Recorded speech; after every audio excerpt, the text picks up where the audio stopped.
मित्रों नमस्कार, जय हिंद। स्वागत है आप सभी का आपके अपने YouTube चैनल पे जिसका नाम है उत्कर्ष विजन गोविंद सर। प्यारे दोस्तों, आज के इस वीडियो में मैं डिस्कस करने जा रहा हूँ बहुत ही इंपॉर्टेंट करंट अफेयर जो सीधे तौर पे 2021 से संबंधित है। तो चलिए शुरू करते हैं।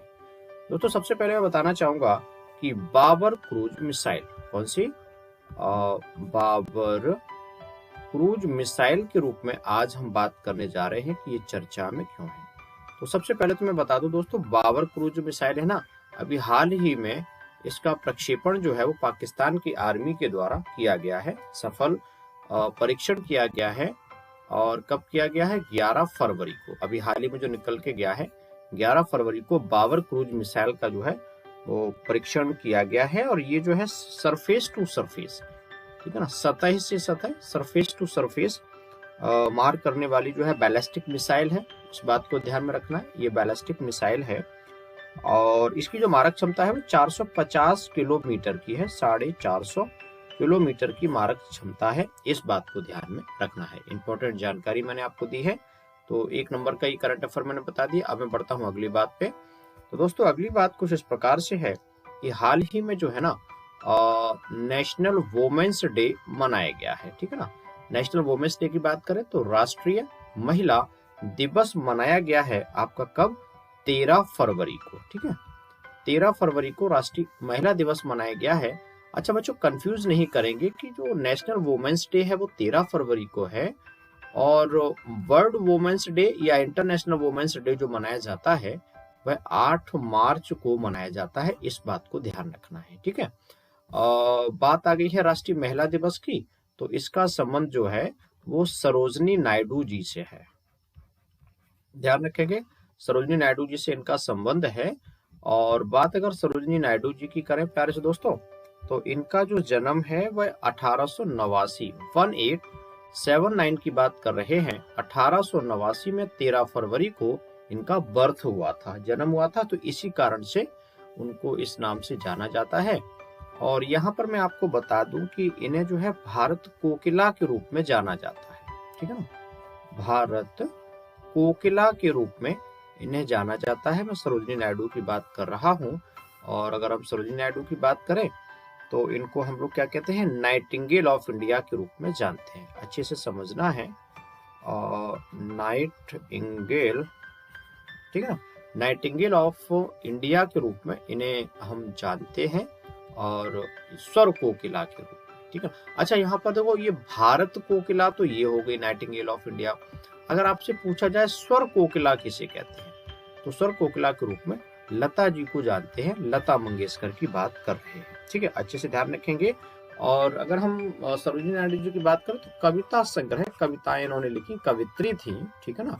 और जो स्वतंत्रता संग्राम, जो सेनानी हमारे देश को जो आजादी मिली है उसमें जो है उसमें इन्होंने महत्वपूर्ण भूमिका निभाई, इसलिए इस बात को ध्यान रखेंगे, ठीक है। दोस्तों अगला सवाल मैं आपसे डिस्कस कर रहा हूं, करंट का काफी इंपॉर्टेंट है कि हाल ही में किस मंत्रालय के द्वारा, बात को ध्यान से समझिएगा, कि हाल ही में किस मंत्रालय के द्वारा IIM की बात कर रहा हूं, इंडियन इंस्टीट्यूट ऑफ मैनेजमेंट के साथ जो है क्या है, साझेदारी की गई है। ध्यान से समझिएगा, हाल ही में किस मंत्रालय के द्वारा IIM के साथ साझेदारी की गई है और जिसके तहत महात्मा गांधी राष्ट्रीय फेलोशिप कार्यक्रम, ठीक है ना, महात्मा गांधी राष्ट्रीय फेलोशिप कार्यक्रम की बात कर रहे हैं, ठीक है ना। राष्ट्रीय फेलोशिप कार्यक्रम जो है, थोड़ा सा इसको क्लियर कर दो। हाँ, तो महात्मा गांधी राष्ट्रीय फेलोशिप कार्यक्रम जो है उसके लॉन्च किया गया है।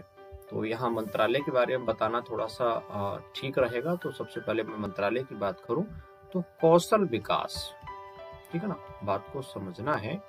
कौशल विकास एवं, ठीक है, कौशल विकास एवं उद्यमिता मंत्रालय, उद्यमिता मंत्रालय के द्वारा इस प्रकार का जो है वो क्या है, कार्यक्रम लॉन्च किया गया है। इस बात को ध्यान से समझना है। और ये जो है एक प्रकार का कार्यक्रम है जो जिला कौशल प्रशासन से संबंधित है। माने जिला कौशल प्रशासन से संबंधित है। इस बात को ध्यान रखना है प्यारे दोस्तों। ठीक है ना। भारतीय प्रबंधन के साथ समझौता, जितने भी Indian institute of management Bharat में अलग अलग है ना, उनके साथ ये समझौता किया गया है। ठीक है। और इसमें जो आर्थिक सहायता जो दी जाएगी वो वर्ल्ड बैंक के द्वारा, मैं वर्ल्ड बैंक की बात कर रहा हूँ, विश्व बैंक के द्वारा दिया जाएगा। अच्छा, वर्ल्ड बैंक के बारे में ध्यान रखना दोस्तों, इसका दूसरा नाम जो है वो IBRD के रूप में जाना जाता है। ठीक है ना। IBRD की अगर हम बात करें तो international bank for reconstruction and development इसको कहा जाता है। विश्व बैंक की अच्छी तरीके से आपको समझ में आ गया होगा। ठीक है। मैं बढ़ता हूं अगले सवाल पे। तो अगली बात दोस्तों यह है कि कोविड, आपको पता है कोरोना वायरस फैला हुआ है, तो कोविड योद्धा स्मारक की बात कर रहे हैं। कोविड योद्धा स्मारक पैरिस दोस्तों है, ये बड़ा इंपॉर्टेंट एक टर्म है। तो हाल ही में कोविड योद्धा स्मारक किस राज्य में स्थापित किया जाएगा? तो इसका जो डिसीजन लिया गया है पैरिस दोस्तों, वह उड़ीसा सरकार के द्वारा लिया गया है। करंट का सवाल बता रहा हूं आपको। तो निस्वार्थ सेवा के रूप में जिन्होंने सर्विस अपनी दी है, और सबसे बड़ी बात है कि कोविड योद्धा के रूप में कई सारे लोग जो है, एक प्रकार से उनका निधन हो गया। ढेर सारे डॉक्टर थे, सामाजिक कार्यकर्ता थे, कोविड के दौरान उनका निधन हो गया। तो ये उड़ीसा सरकार ने उनके लिए विशेष स्मारक बनाने की घोषणा की है। तो यहाँ पर मैं बता दूं कि जो ये स्मारक जो स्थापित किया जाएगा ना, ये आपका जो है भुवनेश्वर के, भुवनेश्वर आपको पता है कि राजधानी है। ठीक है ना। भुवनेश्वर के बीजू पटनायक पार्क, बीजू पटनायक पार्क की बात कर रहे हैं। इसी पार्क में पैरिस दोस्तों ये स्थापित किया जाएगा कोविड योद्धा स्मारक। ठीक है। इस बात ध्यान रखेंगे। और अगर हम इसके सरकार की जो योजना है वो ये है कि 15 अगस्त 2021 को जो है इस पार्क का स्वतंत्रता दिवस के अवसर पर उसका उद्घाटन होगा। इस बात को ध्यान रखेंगे। ये जो है सरकार का डिसीजन है, उड़ीसा सरकार का। ठीक है। उड़ीसा की जो राज्य सरकार है ना, उसने इस बात का निर्णय लिया है। दोस्तों बड़ा इंपॉर्टेंट करंट है, इस बात को ध्यान रखेंगे। और मैं आपको अवगत करा दूं दोस्तों, उत्कर्ष विजन जो है, उत्कर्ष विजन कई जगह उपलब्ध है। पहले तो यूट्यूब है, टेलीग्राम है, फेसबुक है, इंस्टाग्राम है, ट्विटर है। ये सारी जो है ना, डिस्क्रिप्शन में आपको इसकी लिंक मिल जाएगी। आप सभी जगह फॉलो कर लेंगे तो निश्चित रूप से आपको सभी जगह प्लेटफॉर्म पे फॉलो करिएगा तो बहुत सारी चीजें मैं जीएस को आसान बनाने के लिए मैं जो है इसको करता रहता हूं, तो आपको इसका बेनिफिट भी मिलेगा। ठीक है। बढ़ते हैं आगे। तो यहाँ पर मैं आपको बता दूं दोस्तों कि चीन का जो, चाइना की बात मैं कर रहा हूँ, चीन का जो चंद्र नववर्ष है, ठीक है ना, चंद्र जो नववर्ष है वह किस बात को इंडिकेट करता है, उसका सिंबल क्या है? तो मैं आपको बता दूं, सर्दियों का अंत, सर्दी का मौसम जो है, माने जो सर्दी का जो है अंत है, माने लास्ट है, और जो है बसंत मौसम की शुरुआत है, बसंत प्रारंभ है। ये इस बात को जो चीन का जो चंद्र नववर्ष है उसके बारे में मैं आपको बता रहा हूँ। बड़ी इंपॉर्टेंट बात है। और अभी जो है 12 फरवरी की दोस्तों बात कर रहे हैं। 12 फरवरी 2021 से जो है चीन ने चंद्र नववर्ष के रूप में मनाया जाना प्रारंभ किया है। ये जरूरी जानकारी मैं आपको देना चाह रहा था, तो अच्छे से इसको तैयार कर लीजिए। तो बढ़ते हैं अगली बात पे दोस्तों। अभी हाल ही में मैं आपको बता देना चाहता हूँ कि हाल ही में दयानंद सरस्वती, ठीक है ना, 12 फरवरी को अच्छे से समझना है। 12 फरवरी को प्यारे दोस्तों दयानंद, ठीक है ना, दयानंद सरस्वती जी की जो है वो क्या है, जयंती मनाई गई है। दयानंद सरस्वती का नाम तो आपने सुना ही होगा। एक प्रसिद्ध समाज सुधारक के रूप में उन्हें जाना जाता है। और अगर हम दयानंद सरस्वती जी की बात करें तो समझना जरूरी यह है कि उनका जो जन्म है वह 12 फरवरी 1824 में हुआ था दोस्तों। ठीक है। 12 फरवरी 1824 में हुआ था। और उनका जो निधन है वह 23 अक्टूबर 1833 को, ध्यान से समझना है, सॉरी 1883, दोस्तों समझ थोड़ा सा गलत हो रहा है, मैं इसको साफ कर देता हूँ। तो उनका जो 1883 में 1883 में जो है वो एक जो है एक प्रकार से भारतीय दार्शनिक थे और सामाजिक नेता थे, और आर्य समाज के संस्थापक के रूप में भी उन्हें जाना जाता है, ठीक है ना, इस बात को ध्यान रखेंगे। और स्वराज्य का नारा जो है यही दयानंद सरस्वती जी हैं जिन्होंने सबसे पहले स्वराज्य का नारा दिया था। और आपने ये भी ध्यान रखा होगा कि दयानंद सरस्वती वही हैं जिन्होंने एक विशेष प्रकार का नारा और दिया था, वो है आपका, वो है वेदों की ओर लौटो।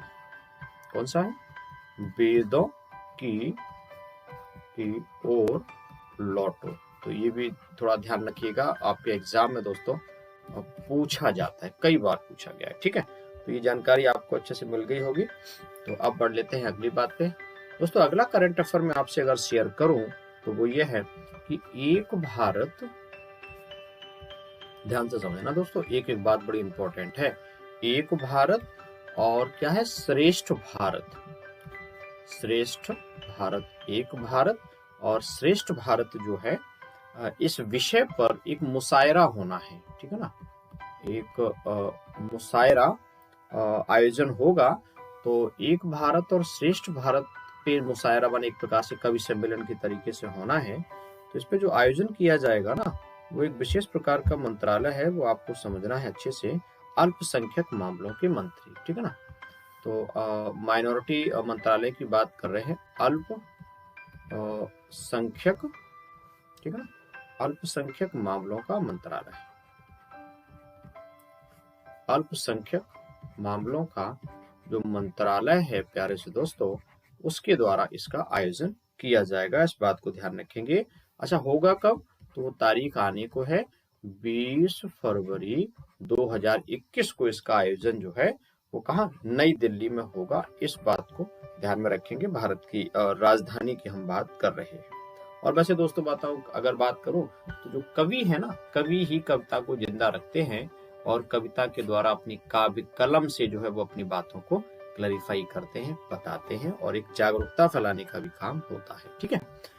तो बढ़ते हैं अगली बात पे, बड़ी इंपॉर्टेंट दोस्तों ये है कि देखो, ये है आपका भारत का केरल राज्य है, और केरल राज्य में यहाँ पर जो है ये केरल राज्य है, और यहाँ पर जो मैं पॉइंट बना रहा हूँ दोस्तों, ये क्या है? वेम्बनाड झील है, वेम्बनाड झील है। अब आप लोग सोच रहे होंगे कि सर करंट पढ़ा रहे हैं और ये झीलें क्यों पढ़ाने लगे? तो कुछ बात है जो मैं आपको बताना चाह रहा हूँ। तो दोस्तों ये है कि हाल ही में वेम्बनाड झील में एक विशेष प्रकार का द्वीप है। कौन सा है?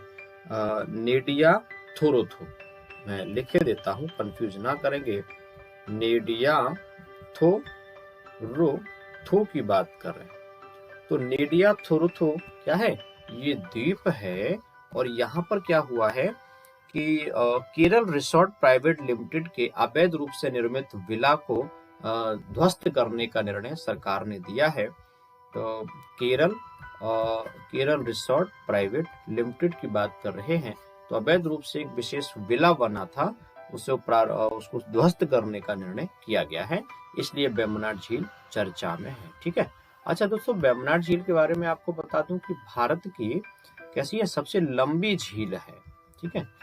भारत की सबसे लंबी झील है, जो मैंने बताई अभी आपको। और इसके अलावा क्या, केरल की भी सबसे लंबी झील है वेम्बनाड।